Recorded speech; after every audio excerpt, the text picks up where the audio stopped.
everybody, back again, and we are here with my beautiful wife at Lightning Forge. Let's see if we can get you guys, the tree's in the way. We'll show you here in a minute. But anyway, we're at Lightning Forge for the Great Basin Blacksmith Guild meet. This is the big conference that we do once a year. We're gonna do some fun stuff today. Gonna have a bunch of demonstrations that are gonna be shown. We're gonna go and do the Iron Trade and the Iron in the Hat raffle. And maybe if I can convince this beautiful young woman here to let me buy some nice tools, I might buy some nice tools if there's nice tools available. Anyway, I'll see you guys inside. There we go. How are you? I'm good. How are you? Well, thank you. Good morning. Oh, yeah. Good. Yeah. Nice short. Nice to see 50s. I think where we're at, we've got fall starting. This is fall. I'm glad to see. You know, I used to watch this. Yeah.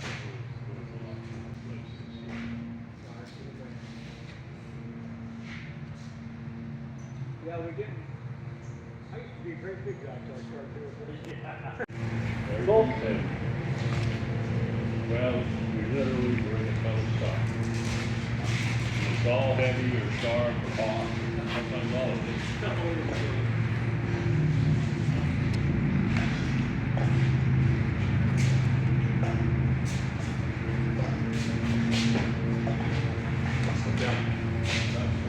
Yeah.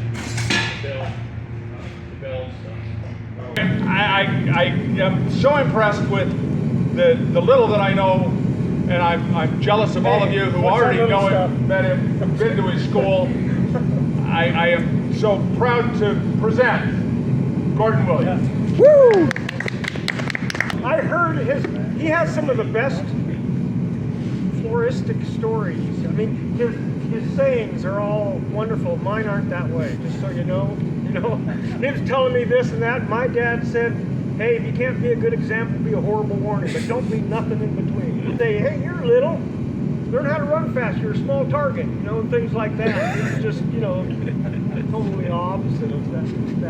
I've had a school since '94.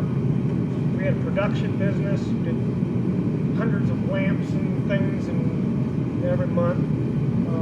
And then we did architectural work, not as good as his, probably, but been busy.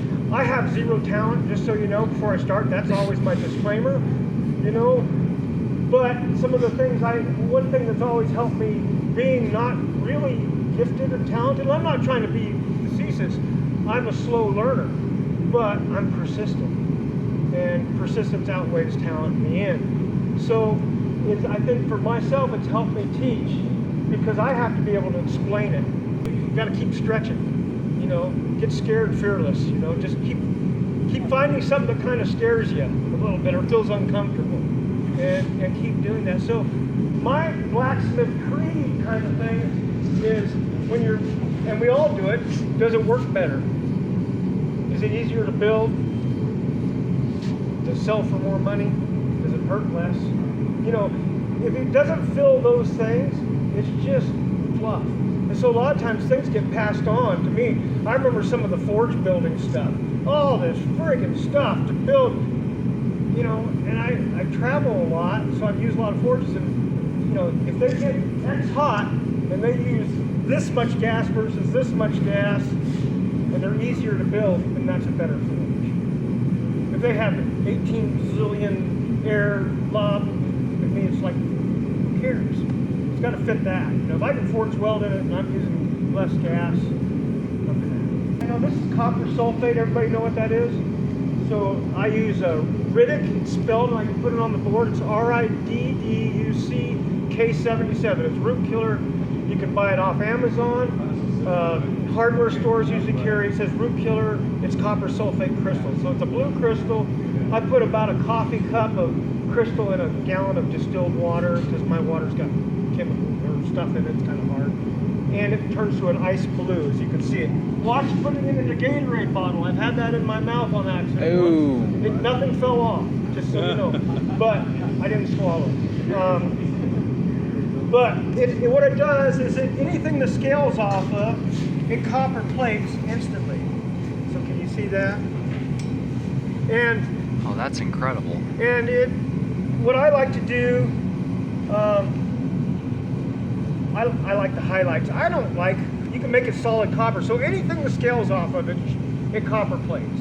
Now you can dip this, it's gonna go a little pink to start with, which is ugly, but that's as it's drying. And then I can take a knotted wire wheel on an angle grinder lightly, steel wool, shine it all up, but I wanna get all the haze that develops. I let it dry good before I wipe it with a cloth or thing, but I gotta get the haze off, especially if I have branches and I've done anything in here, that can rust later. And now you can make that an old copper penny brown by mixing up this solution, which is a cup, to distilled water, and then adding a spritzer bottle, spray bottle, 16 ounce, about 5/8 full of this stuff that you just mixed up, that much muriatic acid and some peroxide, and it'll be an old copper penny brown, more of a bronze.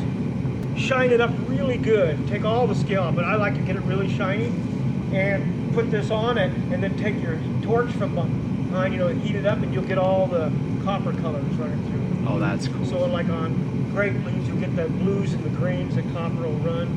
It's kind of nice. Why?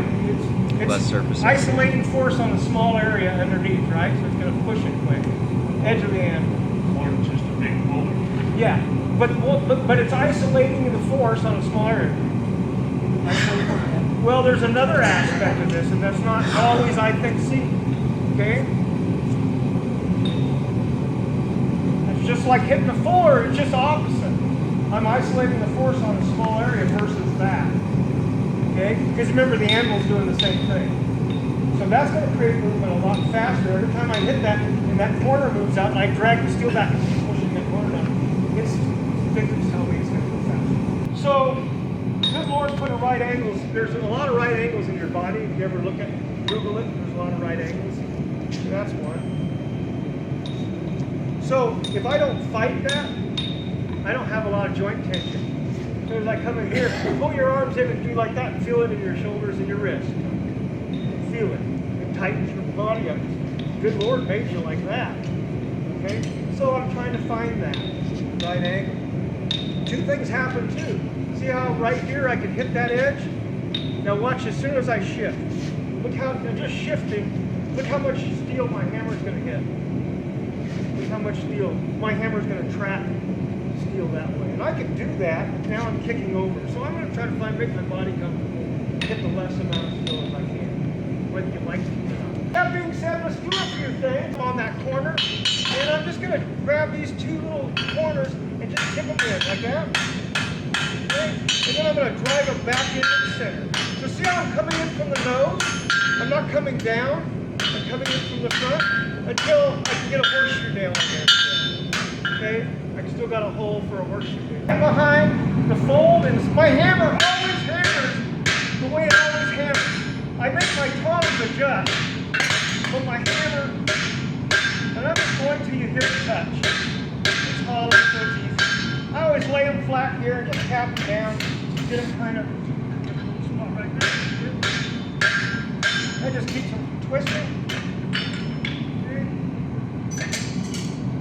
Once something starts to be round or semicircle, it will continue to go round. So as I work my leaf, I'm going to flatten the center, leave the tip alone. I'm going to hit this, it's going to come that way. I'm going to turn into it, hit that. It's going that way. If I need to clean it up, it'll be right here. So I mark the side. Now I'm just going to turn it on the top, mark them. Trying to give it some isolation. I'm going to put his rear end right at the anvil. Don't hit out here, it'll get a loopy tail. Hit right at his butt. Tip him down. Give him his little S, and now we'll use the other tool. So the last thing I got to have his head and his tail lining up, or he'll tip over. Kind of. So I kind of line those two up. That. Otherwise his head's heavy. And now I'm going to make him stand up by setting that on my step and hitting that, which is already there almost. And my head will always be twisted that way, so I'm going to untwist it.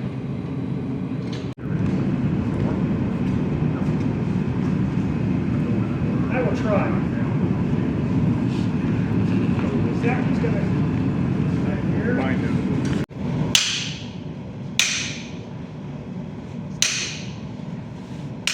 This is going to a little funny.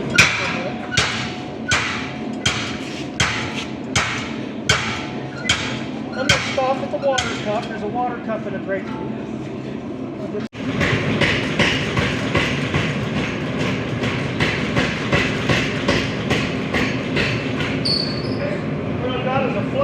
I didn't get any footage of the Iron in the Hat raffle or the Iron Trade just because I was having a lot of fun with the guys and I forgot to record, so my bad. But I did get a lot of footage of Gordon Williams doing the demonstration, at least a few pieces of his demonstration. He did a lot, and I mean a lot. As I always do, let's show you guys kind of what I ended up taking home with me from the Blacksmith Guild meet, because I always buy stuff or always put tickets in at the raffle and do the Iron Trade. So let's kind of go over some of the stuff that we were able to get. I did a spoon and fork combo for the Iron Trade, and I got this awesome ladle in return from Blue Rose Forge, from Mark over at Blue Rose Forge. It's a really cool ladle, and it's going to be in my camping gear, and it was made by a master smith, so it's always cool to have a piece from a master smith amongst the stuff that I've made in my camping gear. This is going to be a piece that's beloved in my set for a long time. At the end of the day, Gordon had made this crazy iron and copper arrow, which is really cool, and he did a pick a number kind of game, and I won the pick a number kind of game. Long story short, I got a really cool arrow for hanging up on the wall in my house, made by Gordon Williams. So that's something right there. Cool solid steel arrowhead. I also got a coil spring and a couple other pieces of steel, but I did buy some things as well. I got a new 2.2 pound smithing hammer, nice little forging face, and a nice cross peen, a nice lightweight working hammer that can be a daily driver that I can use for all kinds of projects, because I didn't have a cross peen in this weight with the proper dressing for forging, so I'm glad to have picked this one up. And then I also got some nice V-bit tongs for smaller stock, which I didn't have. But as we so often do, we have saved the best for last. The best being this giant beast. You see, Paul from Lightning Forge, who hosted the event, it was at Lightning Forge, had a spare forge. This is one of the 20 made by the Great Basin Blacksmith Guild. This is a double burner, straight piped forge. It's capable of forge welding without too much gas. It's got a massive, and I do mean a massive, interior body, which is going to help me a lot in the future when it comes to making swords, knives, all that stuff. Doors on both sides are movable and removable, which is awesome. I can fit my entire arm in there and still not touch the back end of the forge or the walls, which is just insane. This thing is huge in comparison to what I had before. And like I said, what's really cool about this is this was made by the Great Basin Blacksmith Guild, and there are only 20 of these specific forges that were made. This was made just before I joined the Blacksmith Guild, and I missed out on making and having a chance to own one for a long time. But now I do own one, and this is going to be a big improvement over the old forge that I had. It's going to be a massive upgrade for the shop, because the forge is the heart of a blacksmith shop. That's why blacksmith shops are often referred to as just a forge. But yeah, I hope you guys enjoyed the footage of Gordon doing some of the presentation. I hope you guys got something out of this video. I know I did. And me and this new monster will see you guys in the next live stream or the next video. Stay sharp out there. If you're looking for a custom knife, sword, pole arm, or whatever, check out the Etsy store, and the link will be at the end of the video. God bless, and I'll see you guys in the next one.